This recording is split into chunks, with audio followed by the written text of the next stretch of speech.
Bismillahirrahmanirrahim. Assalamualaikum warahmatullahi wabarakatuh. Alhamdulillahi wa kafa.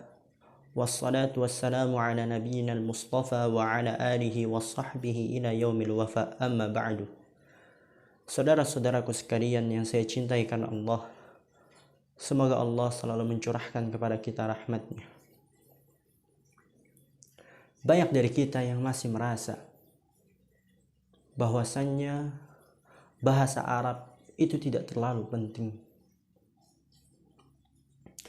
Terlebih lagi apabila dibandingkan dengan bahasa-bahasa asing lainnya. Seperti bahasa Inggris misalnya.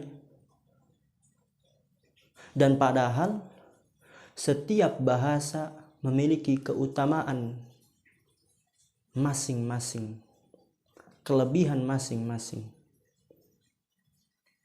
Dan ingatlah perkataan Syekhul Islam Ibn Taimiyah rahimallahu ta'ala. Mempelajari bahasa Arab adalah fardun wajibun. Kenapa?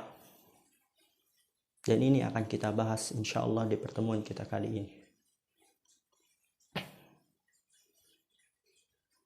Apakah Anda masih meragukan bahwasannya kita umat muslim harus mempelajari bahasa Arab?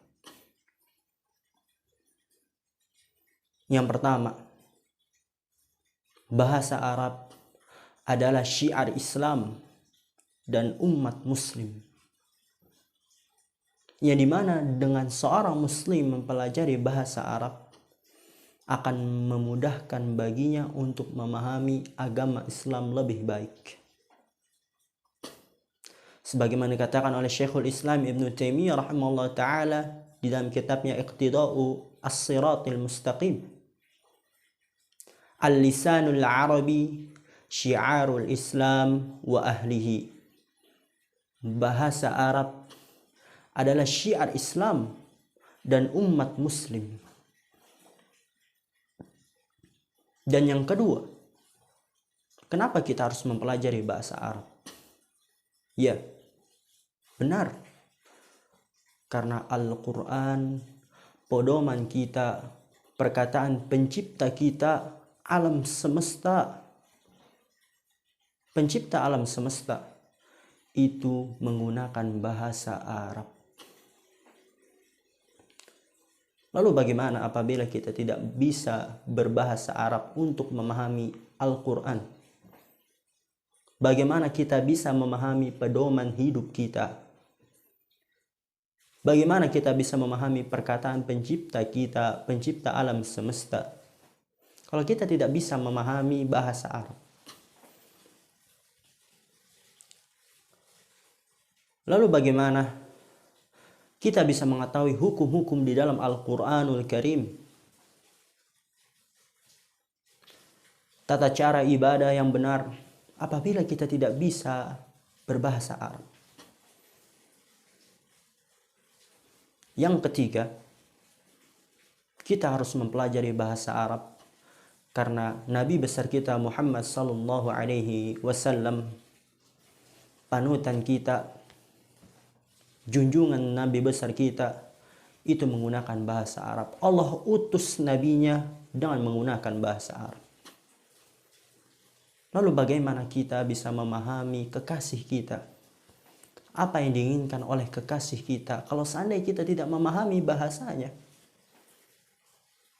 Yang dimana kekasih kita itu sallallahu alaihi wasallam tidak keluar dari mulutnya kecuali kebaikan. Tidaklah memerintahkan sesuatu kepada umatnya kecuali karena kasih sayang terhadap umatnya. Tidaklah melarang sesuatu kepada umatnya kecuali karena dilandaskan kasih sayang kepada umatnya, agar umatnya masuk ke dalam surga Allah Rabbul Izzati wal Jalalah, tidak masuk ke dalam neraka Allah, na'udzubillahi min dzalik. Lalu bagaimana kita bisa memahami perkataan kekasih kita kalau kita tidak bisa berbahasa Arab? Dan yang ketiga, itu adalah karena seluruh ibadah doa-doa, lantunan-lantunan, ucapan-ucapan di dalam salat itu menggunakan bahasa Arab. Lalu bagaimana kita menjalani salat kita setiap harinya? Apa jangan-jangan kita salat selama ini 30 tahun, 20 tahun tidak memahami apa yang kita baca? Sangat menyedihkan. Dan bahkan ini adalah hal yang sangat miris, berbahaya. Dia melakukan suatu gerakan, berucap dengan suatu ucapan, tidak memahami apa yang ia ucap.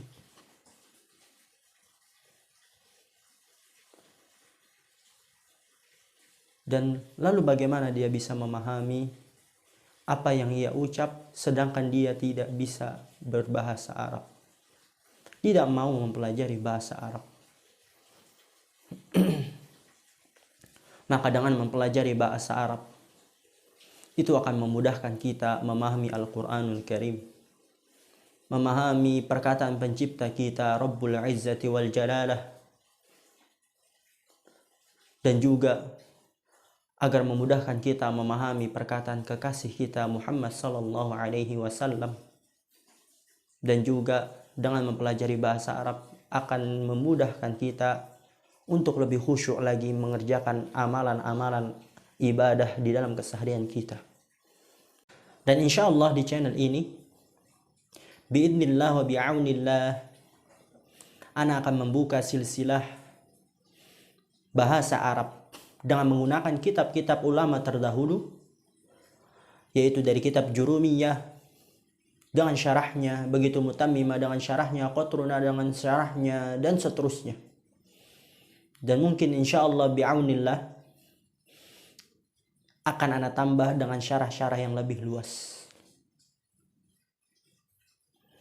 Dan kemudian apabila silsilah bahasa Arab telah selesai, insya Allah bi'aunillah ana akan melanjutkan dengan silsilah sorof, kemudian silsilah tauhid, silsilah akidah, silsilah usul fikih, silsilah qawaidul fiqhiyah, silsilah usul tafsir, mustalah hadis, dan ilmu-ilmu ghayah.